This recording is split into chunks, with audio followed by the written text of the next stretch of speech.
Bonjour mon ami, c'est ton frère Philippe et je te bénis. Donc aujourd'hui, toujours dans cette approche de chercher Dieu, de gagner en proximité, en intimité avec le Seigneur, dans Nombre 12, Dieu parle à Aaron et à Marie et il leur dit, moi, à mon serviteur Moïse, je lui parle bouche à bouche. Et c'est ce que nous voulons dans cette saison. Nous voulons une plus grande intimité de Dieu. Nous voulons entendre sa voix, lui parler bouche à bouche.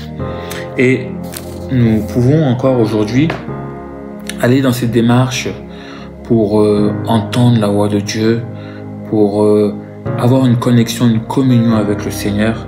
Dans Exode 33, verset 7, Moïse prit la tente et la dressa hors du camp, à quelque distance. Il l'appela tente d'assignation.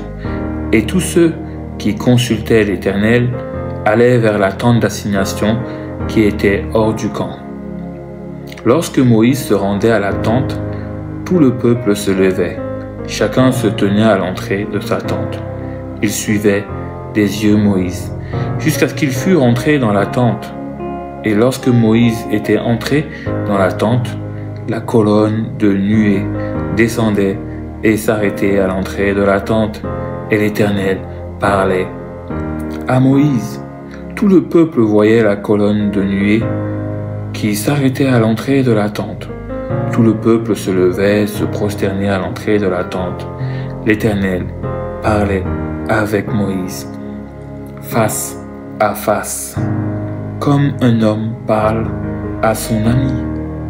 Puis Moïse retournait au camp, mais son jeune serviteur Josué, fils de Nun, ne sortait pas du milieu de sa tente.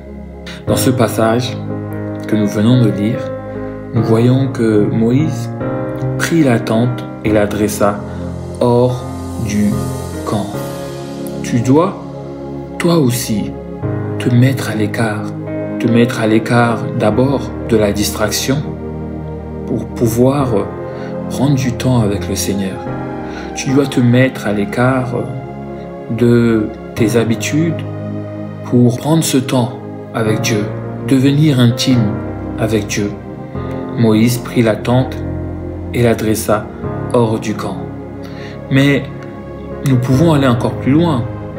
Tu dois te mettre à l'écart aussi, renoncer à toi-même, renoncer à ton confort physique, matériel. Dans la parole, dans le Nouveau Testament, Jésus dit, « Celui qui veut me suivre doit renoncer à lui-même. » Nous devons apprendre à renoncer à nous-mêmes.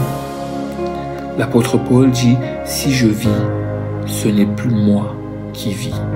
Ce n'est plus moi qui vis. » Je dois dire que ce n'est plus moi qui vis. Je ne vis plus, mais c'est Christ qui vit en moi. Comme l'apôtre Paul le disait, si je vis, ce n'est plus moi qui vis, mais c'est Christ qui vit en moi.